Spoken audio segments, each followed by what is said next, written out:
प्रताप सिंह बाजवा की याचिका पर हाई कोर्ट में सुनवाई आज। पंजाब में 50 बम वाले अपने बयान के खिलाफ दर्ज की गई एफआईआर को रद्द करने के लिए लगाई थी याचिका। नेशनल हेराल्ड केस में राहुल सोनिया गांधी को आरोपी बनाए जाने पर भड़के कांग्रेसी आज देश भर में कर रहे हैं प्रदर्शन। जमीन घोटाले के मामले में रॉबर्ट वाड्रा से आज भी पूछताछ।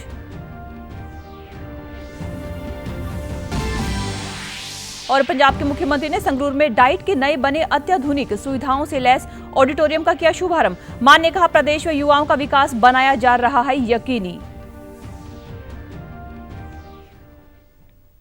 नमस्कार, चंडीगढ़ से आपका स्वागत है। मैं हूं पायल। अब समाचार विस्तार से।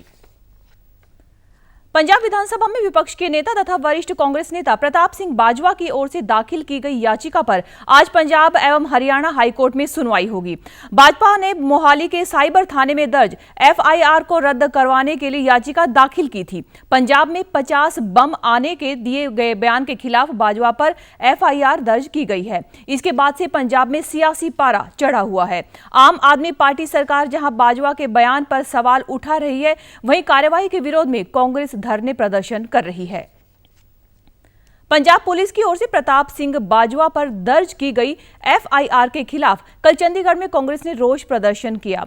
कांग्रेस सांसद और पूर्व सांसद चरणजीत सिंह चन्नी ने कहा कि जो तत्व पंजाब का माहौल खराब करने की कोशिश करेंगे, वे उनके खिलाफ आवाज उठाते रहेंगे। वहीं बाजवा के दिए गए बयान के विरोध में आम आदमी पार्टी ने भी प्रदर्शन किए। इस दौरान कैबिनेट मंत्री डॉक्टर बलबीर सिंह ने कहा कि बाजवा ने खुद कहा है कि उनके पास पंजाब में बम होने की सूचना थी। यदि उनके पास कोई सूचना थी तो उन्हें सरकार को बताना चाहिए था। यदि उनका बयान झूठा है तो उन्हें माफी मांगनी पड़ेगी। बाजवा साहब दे नाल है ये लड़ाई ते इकट्ठे होकर लड़ांगे। बाजवा साहब ਨੂੰ ਮੈਂ ਹੁਣੇ ਕਹਿ ਕੇ ਹਟਿਆ ਕਿ ਜਿੱਥੇ ਚੱਲੇਗਾ ਚੱਲਾਂਗੇ ਨਾਲ ਤੇਰੇ ਟਿਕਟਾਂ ਦੋ ਲੈ ਲਈ। ਸਾਡਾ ਐਲਓਪੀ ਕਹਿ ਰਿਹਾ ਕਿ ਮੇਰੇ ਕੋਲ ਇਨਫੋਰਮੇਸ਼ਨ ਹੈ, ਮੈਨੂੰ ਜਿਹੜੀਆਂ ਨੈਸ਼ਨਲ ਸਿਕਿਉਰਿਟੀ ਏਜੰਸੀਜ਼ ਆ ਉਹਨਾਂ ਦੇ ਬੰਦਿਆਂ ਨੇ ਦੱਸਿਆ ਜੇ ਬਾਜਵਾ ਕੋਲ ਇਨਫੋਰਮੇਸ਼ਨ ਸੀ, ਜੇ ਦਿੰਦੇ ਤਾਂ ਅਟੈਕ ਨਹੀਂ ਹੋਣਾ ਸੀ। ਸੱਚਾਈ ਲੋਕਾਂ ਦੇ ਸਾਹਮਣੇ ਆਣੀ ਚਾਹੀਦੀ ਹੈ। People has the right to know, ਲੋਕਾਂ ਦਾ ਅਧਿਕਾਰ ਹੈ ਕਿ ਉਹਨਾਂ ਨੂੰ ਪਤਾ ਲੱਗੇ। बाजवा की ओर से दिए गए 50 बमों वाले बयान के बाद सियासी विवाद बढ़ता जा रहा है। इस सिलसिले में पंजाब के मुख्यमंत्री भगवंत मान ने कहा कि अगर प्रताप सिंह बाजवा के खिलाफ पंजाब में बम होने की सूचना थी तो उन्होंने इसकी सूचना पुलिस को क्यों नहीं दी। उन्होंने कहा कि क्या बाजवा इन बमों के फटने का इंतजार कर रहे थे। दूसरी तरफ विपक्ष के नेता प्रताप सिंह बाजवा ने अपने ऊपर सरकार की ओर से दर्ज की एफआईआर की निंदा करते हुए कहा कि प्रदेश के हालात बहुत खराब हैं। उन्होंने कहा कि पंजाब में कुछ नौजवान नशे के शिकार हो रहे हैं और बाकी युवा विदेशों में पलायन कर रहे हैं। बहुत बुरे दिन चल चुके हैं तो सानू डराउने हो भी इन्ने बंब आ गए, इन्ने ग्रनेड आ गए। दसो कितने ने ग्रनेड बंब। पंजाब पुलिस जी है रोज फड़ भी रही है ना। हालांकि बॉर्डर स्टेट है, 532 किलोमीटर साडी जिहड़ी स्टेट का बॉर्डर जिहड़ा पाकिस्तान नाल लगदा। रोज कोई ना कोई शरारती अंसर, कोई ड्रोन आ गया, कदे कुछ आ गया, फटते हैं।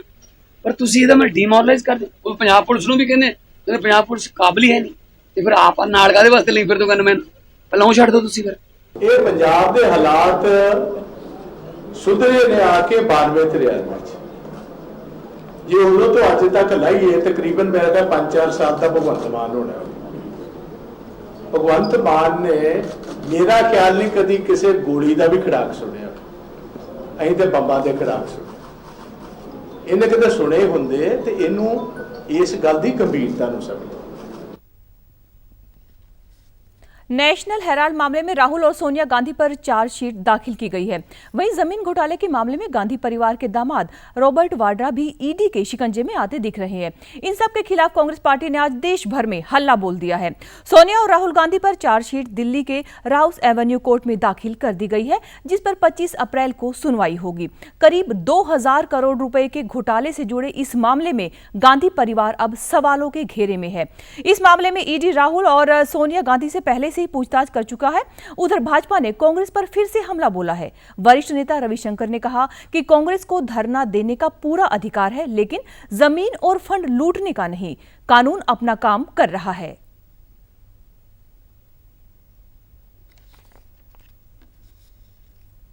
Though Congress party surely has got the power to and the right to offer dharnas, but it does not extend to misappropriating public property given by the government to National Herald. Sonia ji, Rahul Gandhi bail पर हैं। इन्होंने पूरी कार्रवाई को quash करने के लिए high court, supreme court का दरवाजा खटखटाया और कोई राहत नहीं मिली। कानून अपना काम कर रहा है। The law is taking its own course.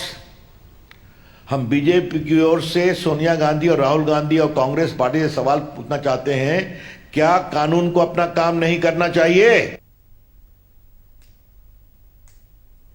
वहीं कल ईडी ने आम आदमी पार्टी के नेता और मोहाली के विधायक कुलवंत सिंह की आवास के साथ साथ पंजाब में उसके साथ संबंधित कई ठिकानों पर मनी लॉन्ड्रिंग के एक मामले में छापेमारी की।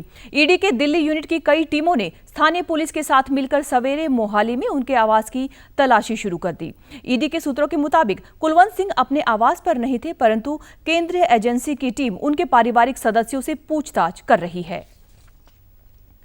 गुरुग्राम के शिकोहपुर लैंड घोटाले के मामले को लेकर कांग्रेस सांसद प्रियंका गांधी के पति रॉबर्ट वाड्रा की आज फिर से ईडी के सामने पेशी होगी। प्रवर्तन निदेशालय ने कल इस घोटाले को लेकर वाड्रा से 6 घंटे पूछताछ की थी। ईडी ने साल 2018 में जमीन सौदे से जुड़े इस मामले में एफआईआर दर्ज की थी। वह जांच में पूछताछ के लिए उन्हें दूसरा समन भेजा था। ईडी ने अपने समन में उन्हें सुबह 11 बजे कार्यालय में पेश होने को कहा था। वाड्रा इससे पहले 8 अप्रैल को भेजे गए पहले समन पर पेश नहीं हुए थे। कल ईडी ऑफिस जाते समय वाड्रा ने कहा कि केस में कुछ नहीं है। इस केस में उसके साथ प्रदेश के पूर्व मुख्यमंत्री भूपेंद्र सिंह हुड्डा भी आरोपी हैं। उन पर आरोप है कि मुख्यमंत्री रहते हुए उन्होंने वाड्रा की कंपनी को मुनाफा पहुंचाया। जांच एजेंसी उनकी फर्म स्काईलाइट हॉस्पिटैलिटी से संबंधित कथित वित्तीय अनियमितताओं की जांच कर रही है। पंजाब के मुख्यमंत्री भगवंत सिंह मान ने कल संगरूर में जिला शिक्षा एवं प्रशिक्षण संस्थान डाइट के नवनिर्मित ऑडिटोरियम का उद्घाटन करते हुए कहा कि राज्य के नौजवानों को मंच प्रदान करके उनके विकास को सुनिश्चित करने के लिए पंजाब सरकार ठोस प्रयास कर रही है। उन्होंने कहा कि उद्देश्य को पूरा करने के लिए नौजवानों को व्यापक संसाधन मुहैया करवाए जाएंगे। उन्होंने कहा कि क्षेत्र में प्रारंभिक शिक्षा की गुणवत्ता में सुधार के लिए यह उत्कृष्ट संस्थान महत्वपूर्ण भूमिका निभा रहा है। उन्होंने आगे बताया कि 1993 में संगरूर में स्थापित डाइट ने नौजवानों के लिए रोजगार के नए अवसर खोलने में प्रमुख भूमिका निभाई है। मान ने बताया कि 400 सीटों वाले इस अत्याधुनिक ऑडिटोरियम पर 4 करोड़ 16 लाख रुपए की लागत आई है। यह ऑडिटोरियम प्रोजेक्टर, एयर कंडीशनर और अन्य तकनीकों सहित आधुनिक तकनीकी उपकरणों से सुसज्जित है। 400 सीटां दा ये जिहड़ा ऑडिटोरियम है, 40 एसी लगे ने। 1993 च इस संस्था की स्थापना हुई सी। 1993 च इस तरह का ऑडिटोरियम, छोटे छोटे फंक्शन, कोई किसी बिजनेस वाले ने कोई अपनी कोई नुमाइश लानी है, प्रदर्शनी लानी है, उहदे वास्ते। हरियाणा में औद्योगिक विकास को गति देने के लिए हिसार स्थित महाराजा अग्रसेन एयरपोर्ट के पास लगभग 3000 एकड़ में औद्योगिक मैन्युफैक्चरिंग क्लस्टर यानी आईएमसी स्थापित किया जाएगा। इस पर करीब 4680 करोड़ रुपए की लागत आएगी। आईएमसी को राज्य सरकार और national industrial corridor development corporation के सहयोग से विकसित करेगी। कल चंडीगढ़ में हुई एक बैठक में मुख्यमंत्री नायब सिंह सैनी ने अधिकारियों को जल्द ही सभी औपचारिक प्रक्रियाएं पूरी करने के निर्देश दिए। उन्होंने कहा कि विकसित भारत के विजन के तहत विकसित हरियाणा बनाने के लिए उद्योगों का विकास अति आवश्यक है। इसके लिए सरकार ने प्रदेश में 10 आईएमटी स्थापित करने का संकल्प लिया है। उन्होंने कहा कि हिसार में स्थापित होने वाली आईएमसी सबसे बड़ी परियोजना है। इसे 2 चरणों में विकसित किया जाएगा, जिससे करीब 32,000 करोड़ रुपए का निवेश आने की संभावना है और 10,000 से अधिक रोजगार के अवसर भी पैदा होंगे। इस परियोजना के क्रियान्वयन के लिए जल्द ही एनआईसीडीसी और राज्य सरकार के बीच समझौता ज्ञापन किया जाएगा। एनआईसीडीसी द्वारा विकसित किया जा रहा दिल्ली मुंबई इंडस्ट्रियल कॉरिडोर के तहत हरियाणा के नांगल चौधरी में लगभग 886 एकड़ पर एकीकृत मल्टी मॉडल लॉजिस्टिक हब भी बनाया जाएगा। इसके चलते प्रदेश को 2 इंडस्ट्रियल कॉरिडोर का बड़ा फायदा मिलने वाला है। पंजाब के वित्त मंत्री हरपाल सिंह चीमा ने कल पंजाब भवन में प्रेस वार्ता कर बताया कि सरकार ने बिना विरोध वाले इंतकालों को लेकर बड़ा कदम उठाया है। सरकार द्वारा 30 अप्रैल तक ऐसे सभी 26,658 इंतकालों का निपटारा कर दिया जाएगा। उन्होंने बताया कि बिना विरोध वाले इंतकालों की तस्दीक, नकल मुहैया कराने की सेवा, आय प्रमाण पत्र जारी करने और राजस्व रिकॉर्डों की जांच संबंधी सभी बकाया केसों का निपटारा 30 अप्रैल तक करने का फैसला लिया गया है। इन मामलों की निगरानी के लिए प्रदेश के सभी डिप्टी कमिश्नरों को निर्देश जारी किए गए हैं। वित्त मंत्री ने बताया कि पिछले एक साल में बिना विरोध वाले इंतकालों की तस्दीक संबंधी 8,42,362 नकल मुहैया कराने की सेवा संबंधित 31,164, आय प्रमाण पत्र जारी करने संबंधी 5,33,054 और राजस्व रिकॉर्डों की जांच संबंधी 1,73,140 आवेदन प्राप्त हुए थे। जेकर बिना विरोध का इंतकाल होगा तो ਉਹਦੇ ਲਈ ਸਮਾਂ ਸਾਰਨੀ ਜਿਹੜੀ ਆ ਉਹ 15 ਦਿਨ ਘਟਾ ਕੇ 30 ਦਿਨ ਕਰ ਦਿੱਤੀ ਗਈ ਆ। ਫਾਈਲ ਹੋਣਗੀਆਂ ਜਾਂ ਜਿੰਨੇ ਕੇਸ ਜਿਹੜੇ ਨੇਗੇ ਅਫਸਰਾਂ ਕੋਲੇ ਆਉਣਗੇ ਉਹਨਾਂ ਸਭ ਦੀ ਨਿਗਰਾਨੀ ਜਿਹੜੀ ਆ ਉਹ ਮਾਨਯੋਗ ਡੀਸੀ ਸਾਹਿਬਾਨ ਕਰਨਗੇ। ਅਸੀਂ ਅਕਾਊਂਟੇਬਿਲਟੀ ਜਿਹੜੀ ਆ, ਜਵਾਬਦੇਹੀ ਜਿਹੜੀ ਆ ਉਹ ਅਫਸਰਾਂ ਦੀ ਤੈਅ ਕੀਤੀ।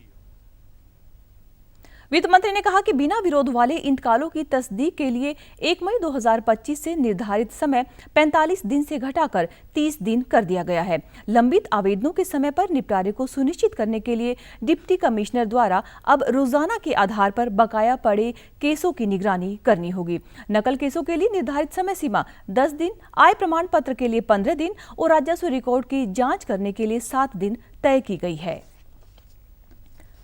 रेल राज्य मंत्री रवनीत सिंह बिट्टू ने पटियाला के राजेंद्रा अस्पताल के जच्चा बच्चा वार्ड में बिजली बंद होने संबंधी एक वीडियो जारी करके कहा कि इस तरह के स्थान पर बिजली का बंद होना सिर्फ तकनीकी खामी नहीं है, यह पंजाब सरकार की लापरवाही का साफ सबूत है। उन्होंने कहा कि इतने बड़े अस्पताल के ऑपरेशन थिएटर में लाइट न होना यह किसी विकासशील राज्य की नहीं बल्कि एक बेसहारा प्रबंधन वाली स्थिति की पहचान है।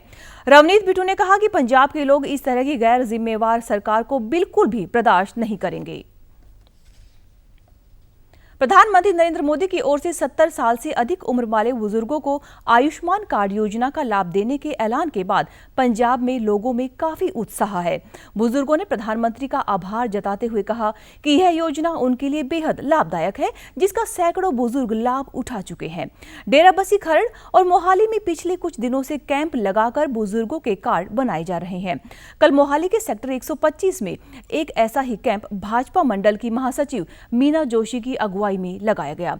इस मौके पर मीना जोशी ने कहा कि भाजपा की ओर से लगाए गए इन कैंपों में 2500 से ज्यादा बुजुर्गों के कार्ड बनाए जा चुके हैं। इसकी मदद से बुजुर्गों को 5 लाख रुपए तक का मुफ्त इलाज मिलेगा।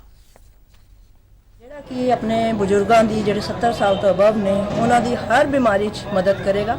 5 ਲੱਖ ਦੀ ਸਾਡੀ ਇੰਸ਼ੋਰੈਂਸ ਹੋਏਗੀ, ਜਿਹਦੇ 'ਚ ਕਿ ਸਾਰੇ ਬਜ਼ੁਰਗ ਆਪਣੇ ਕੋਈ ਵੀ ਇਲਾਜ ਕਰਵਾ ਸਕਦੇ ਨੇ।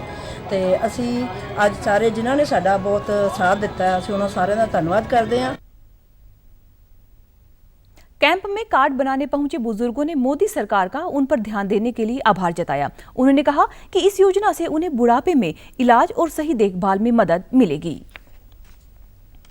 और आप हमारे समाचार YouTube channel DD news Chandigarh, Facebook DD news Chandigarh और social media X DD news CHD पर भी देख सकते हैं।